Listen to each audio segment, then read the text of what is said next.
کیا ماؤں نے لال جنے تھے؟ کیا دھرتی نے انسان دیکھے تھے؟ آج تک دنیا ایسا بادشاہ نہ دکھا سکی جو 22 لاکھ مربع میل پہ حکومت کر کے مسجد میں جھاڑو دے رہا ہو، جو 22 لاکھ مربع میل پر حکومت کر کے پانی کی مشق کندھے پہ اٹھا کے بیوہ عورتوں کے گھر میں گھڑوں میں پانی بھرنے جا رہا ہو۔ امیر المومنین کہاں جا رہے ہو؟ فلاں اماں کے گھڑے میں پانی بھرنے جا رہا ہوں، فلاں کے گھر میں پانی بھرنے جا رہا ہوں۔ 22 لاکھ مربع میل پہ حکومت کر کے دھرتی نے ایسا بادشاہ نہیں دیکھا جو اونٹ چراتا پھر رہا ہو، اور جو بیت المال کا اونٹ گم ہوا، چولے کو باندھا اور دوڑ لگائی، آگے احنف بن قیس ملے، ارے کہاں جا رہے ہو امیر المومنین؟ کہ تو بھی آجا، بیت المال کا اونٹ گم ہو گیا ہے، مل کے تلاش کریں۔ پتہ نہیں کتنے مسلمانوں کا اس میں حصہ ہے۔ دھرتی ایسا بادشاہ نہ دکھا سکے گی، نہ دکھا سکے گی، کوئی ایسا آیا ہی نہیں ہے کہ جو اتنی بڑی سلطنت کا مالک ہو اور کیکر کے درخت کے نیچے بغیر پہروں کے سو رہا ہو۔ یہ ہمارے چھوٹے چھوٹے حکمران، ووٹوں کے ذریعے سے کرسیوں پر بیٹھنے والے، ان بے وقوفوں کے آگے بھی پہرے، پیچھے بھی پہرے، دائیں بھی پہرے، بائیں بھی پہرے، اوپر بھی پہرے، ان کی گاڑیاں بھی بلٹ پروف، یہ پھر بھی ڈرتے ڈرتے جا رہے کہ انہوں نے ظلم کیا، یہ اپنی ذات میں خوف زدہ ہو گئے۔ عمر نے اپنے نام کے ساتھ فاروق کا لقب آپ نے کہا عمر فرق بین الحق والباطل، عمر وہ عمر ہے جس نے حق اور باطل میں فرق کر کے دکھا دیا، اس لیے یہ فاروق ہے، اس نے حق اور باطل میں فرق کر کے دکھایا، یہ فاروق ہے۔ حسن بصری فرمایا کرتے تھے اپنی محفلوں کو عمر کے ذکر سے سجاؤ۔ حضرت عائشہ فرمایا کرتی تھیں عمر کے تذکرے کیا کرو کہ جب عمر کا تذکرہ ہوتا ہے تو عدل کا تذکرہ ہوتا ہے، جب عدل کا تذکرہ ہوتا ہے تو اللہ کا تذکرہ ہوتا ہے۔ کہ ہم عائشہ رضی اللہ تعالیٰ عنہ فرمایا کرتی تھیں اتنے بڑی سلطنت پر حکومت کرنے کے بعد اللہ کی راہ میں جانے والے مجاہدین کے گھر گیا کھڑا ہوا ہے، دروازے پہ دستک دے رہا ہے، بیٹی کوئی بازار سے سودا لینا ہو تو مجھے بتاؤ، تیرے گھر والا تو اللہ کی راہ میں ہے، میں تمہارے گھر کا سودا لے آؤں، کیا کیا چیز چاہیے؟ تم نے اپنے خامند کو خط لکھنا ہوگا، تم تو لکھنا نہیں جانتی، مجھے بتاؤ میں تیرے خامند کو تیری طرف سے خط لکھوں۔ اما تیرا بیٹا اللہ کی راہ میں گیا ہوا ہے، مجھے بتا میں تیرے بیٹے کے نام تیری طرف سے خط لکھوں۔ اتنی بڑی جس کے سامنے قیصر اور کسرا زیر و زبر ہو گئے، کج کلا، وہ زمین میں جا کے تہ خاک میں وہ سارے ہیرے لال جواہر، وہ زمین میں لوٹ پوٹ کرنے والا، کسرا کے تخت کو توڑنے والا اور روم کی طاقت کو توڑنے والا، آل ساسان کی طاقت کو توڑنے والا اور نوشیروان کے خزانے مدینے میں لانے والا اور خسرو پرویز کے خزانے مدینے میں لانے والا اور رومت الکبرا کے خزانے مدینے میں لانے والا خود اپنے کرتے میں 14 پیوند لے کے چل رہا ہے۔ 14 پیوند کے ساتھ کرتا ہے، مہینے میں 1 دن گوشت کھاتے تھے، وہ روٹی کھاتے تھے کہ عام آدمی حلق کے نیچے نہیں لے جا سکتا تھا۔ ہے سال کی ابتدا اس شخص کی شہادت سے ہوتی ہے جس کو اللہ نے وہ عزت دی۔ آپ نے کہا میرے 2 وزیر آسمان میں، 2 وزیر زمین میں، آسمان پہ جبریل اور میکائیل میرے وزیر ہیں، زمین پر ابو بکر اور عمر میرے وزیر ہیں۔ آپ فرمایا کرتے تھے ابو بکر عمر اگر کسی بات پہ جمع ہو جائیں تو میں ان کے مشورے کے خلاف کبھی نہ کروں گا۔ ابو بکر تیری مثال ابراہیم کی ہے، عمر تیری مثال نوح علیہ السلام کی ہے، ابو بکر تیری مثال عیسیٰ علیہ السلام کی ہے، عمر تیری مثال موسیٰ علیہ السلام کی ہے۔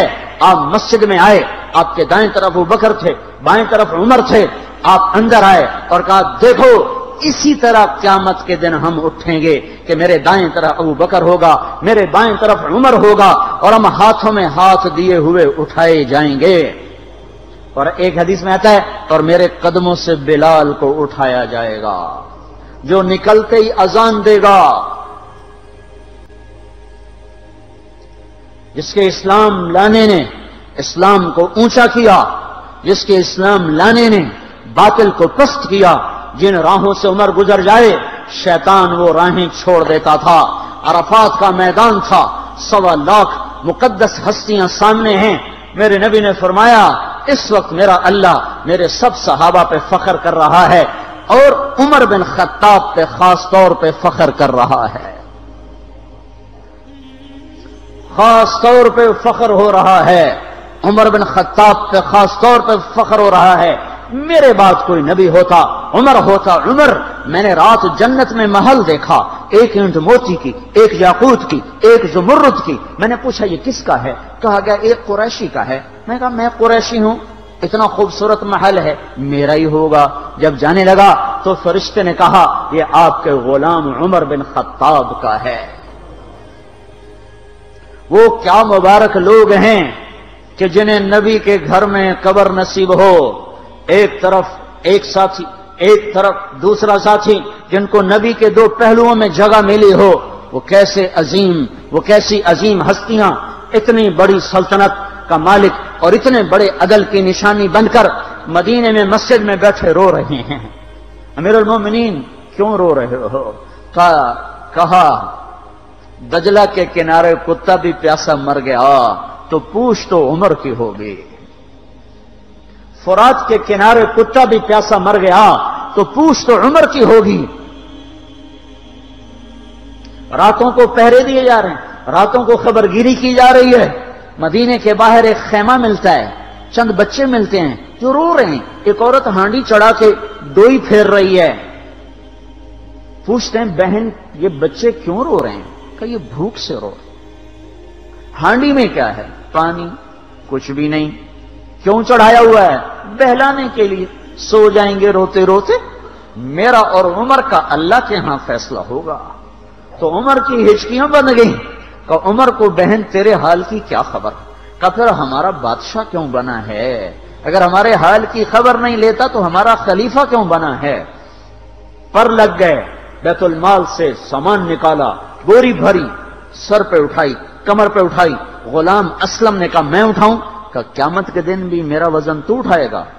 اسی طرح بھاگے ہوئے آئے، پنیر نکالا، آٹا نکالا، گھی نکالا، شہد نکالا، ڈال کے ہانڈی میں نیچے آگ، خود دھواں گیلی لکڑیوں میں پھونکے مار مار مار آگ جلائی، حلوہ تیار کیا، پھر پلیٹوں میں ڈال ڈال کے بچوں کو کھلایا۔ وہ عورت کہنے لگی کاش عمر کی بجائے تو خلیفہ ہوتا۔ تو یہ نہیں کہا کہ میں ہی عمر ہوں، میں ہی عمر ہوں۔ فرمایا جب کل تو امیر المومنین سے ملے گی تو مجھے بھی وہیں دیکھ لے گی، مجھے بھی وہیں پا لے گی۔ پھر وہاں بیٹھ کے دیکھتے رہے، اٹھ کے چل دیے۔ بچے ہنسنے لگے، کھیلنے لگے تو اپنے غلام سے فرمایا میں نے انہیں روتا دیکھا تھا، میرا جی چاہا میں انہیں ہنستا بھی دیکھوں۔ 22 لاکھ مربع میل پہ اسلام پھیلا کر حکومت اس سے بھی بڑے علاقے میں لوگوں نے کی۔ چنگیز نے اس سے زیادہ فتوحات کی، محمود غزنوی نے اس سے زیادہ کی، سکندر تیمور نے اس سے زیادہ کی۔ پر فتوحات کر کے یوں خدمت کر رہا ہو، پانی بھر رہا ہو، اونٹ چرا رہا ہو، امامت کرا رہا ہو، 14 پیوند لگے کپڑوں کے ساتھ خلافت کے تخت پر بیٹھا ہوا ہو، یہ دھرتی میں پھر کوئی نہیں آئے گا۔ ہے نماز میں خنجر لگا، نماز پڑھاتے ہوئے 27 ذوالحج، 27، 28، 29 یکم کو انتقال ہوا۔ یکم محرم موت کے آثار گہرے نظر آئے۔ بیٹے کو بلایا کہ بیٹا جاؤ اما عائشہ سے پوچھ کے آؤ کہ عمر اپنے ساتھیوں کے ساتھ دفن ہونے کی اجازت چاہتا ہے۔ امیر المومنین کے لقب سے بات نہ کرنا، عمر کہنا۔ عمر، اب میں امیر المومنین نہیں رہا۔ جب وہ پوچھنے گئے تو حضرت عائشہ رو رہی تھیں۔ انہوں نے عرض کیا اما جان میرا باپ اپنے ساتھیوں کا پڑوس چاہتا ہے۔ انہوں نے فرمایا یہ جگہ تو میں نے اپنے لیے رکھی تھی، لیکن اگر عمر چاہتے ہیں تو ان کو مجھ پر فضیلت ہے، میں ان کے لیے دستبردار ہوں۔ انہوں نے واپس آ کر خوشخبری سنائی، مبارک ہو اجازت مل گئی۔ کہ نہیں شاید میرے شرم میں اجازت دی ہو، جب مر جاؤں تو مجھے دوبارہ دروازے کے سامنے رکھ کر پھر جا کے پوچھنا، اس وقت اجازت ملے تو پھر لے جانا، ورنہ مجھے بقیع کی طرف لوٹا دینا۔ اتنے میں حضرت علی آئے، پریشان دیکھا، عمر کیوں موت سے ڈر گئے؟ کہ نہیں، موت کے بعد کی گھاٹی سے ڈر رہا ہوں۔ کہ ڈرو نہیں، میرے ان کانوں نے سنا ہے اور اتنی دفعہ سنا ہے کہ میں گن نہیں سکتا کہ اللہ کے نبی فرمایا کرتے تھے ابو بکر اور عمر جنت کے بڑی عمر کے لوگوں کے سردار ہیں۔ آپ نے فرمایا تو اس بات کی گواہی دے گا؟ کہ میں بھی دوں گا، میرا بیٹا حسن بھی دے گا۔ امام حسن بھی ساتھ تھے۔ کہ میں بھی دوں گا، میرا بیٹا حسن بھی گواہی دے گا۔ پھر بھی ہے جو جنت کی بشارتیں لیے ہوئے ہیں، 10 مبشرہ، ابو بکر جنتی، عمر جنتی، عثمان جنتی، علی جنتی، طلحہ جنتی، زبیر جنتی، ابو عبد الرحمن بن عوف جنتی، ابو عبیدہ بن جراح جنتی، سعید بن زید جنتی۔ آپ نے نام لے کر گن کر کہا، سنو ابو بکر جنتی ہے، عمر جنتی ہے، عثمان جنتی ہے، علی جنتی ہے، طلحہ جنتی ہے، زبیر جنتی ہے، سعد بن ابی وقاص جنتی ہے، عبد الرحمن بن عوف جنتی ہے، ابو عبیدہ بن جراح جنتی ہے، سعید بن زید جنتی ہے۔ میں ان سے راضی ہوں، لوگوں ان کا حق پہچانو، میں ان سے راضی ہوں۔ پھر آپ نے فرمایا اگر تم نے ان کے بارے میں کسی ایک کے بارے میں بھی دل میں بغض لے کر مر گئے، اور تم نے اتنی بندگی کی تھی کہ سوکھ کے کانٹا ہو گئے تھے، روزے اتنے رکھے تھے کہ پیٹ کمر کو لگ گیا تھا، سجدے اتنے کیے تھے کہ تمہارے ماتھے اور گھٹنوں پر پتھروں جیسے نشان پڑ گئے تھے، اتنا کچھ کر کے ان 10 میں سے کسی ایک کا بغض لے کر اگر تم مر گئے تو اللہ تمہیں منہ کے بل جہنم میں گرا دے گا۔ لوگوں میں ان سے راضی ہوں، ان کا حق پہچانو، جن کو اللہ بھی رضا کے پروانے دے رہا ہو، جن کو اللہ کا رسول رضا کے پروانے دے رہا ہو، جن کو وزارت کا شرف مل چکا ہو، نبی کے پہلو میں قبر جن کی بننے کا اعلان ہو چکا ہو، وہ موت پر کیا کہہ رہا ہے؟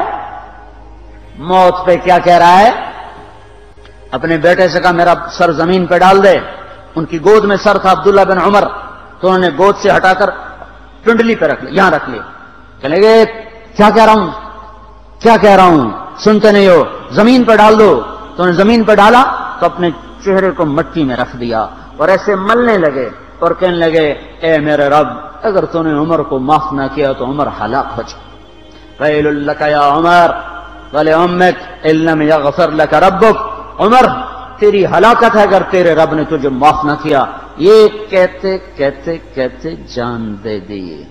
22 لاکھ مربع میل میں اسلام کو زندہ کرنے والا، این حالت نماز میں زخم کھا کے گرنے والا، مطلوب مصطفیٰ، وزیر مصطفیٰ، جنت کی خوشخبریاں لے کر پھر موت پر یوں کہہ رہا ہو، اللہ تو نے معاف نہ کیا تو میرا کیا بنے گا؟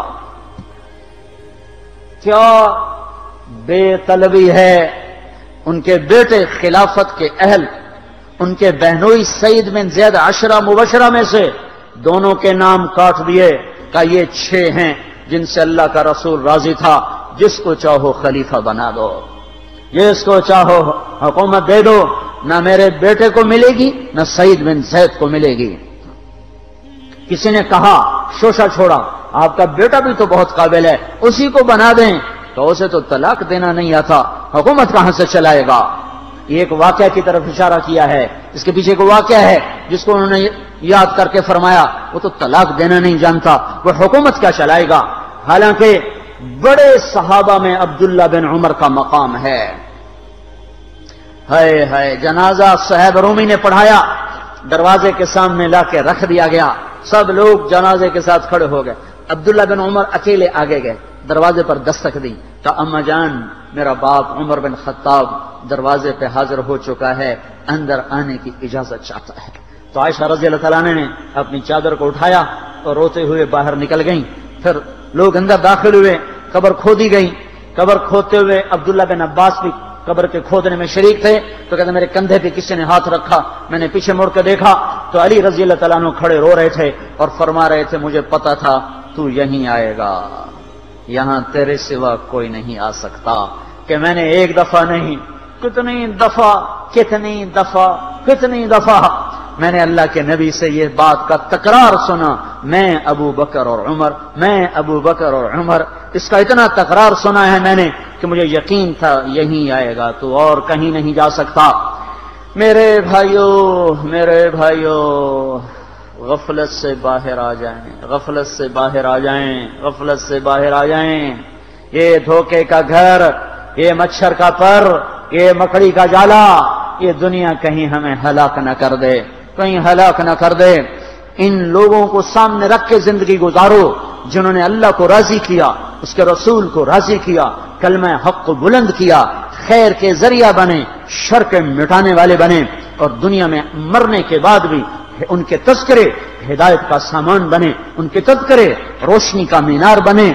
ان کے پیچھے چلو، مغرب کے اندھیروں کی طرف مت دوڑو، وہاں تو سورج بھی ڈوب جاتا ہے، مغرب میں تو سورج بھی ڈوب جاتا ہے، اور تمہیں پکار کے کہتا ہے مغرب کی طرف نہ آنا، ادھر اندھیرا ہے، میں یہاں گم ہو گیا، تم کون سا سراغ ڈھونڈنے آئے ہو؟ دوڑو اللہ اس کے رسول کی پاک زندگی کی طرف، اس کے پاک صحابہ کی زندگی کی طرف، جن کو اللہ نے مرنے سے پہلے جنت ہاتھ میں دے دی، جنت کی بشارت دے دی،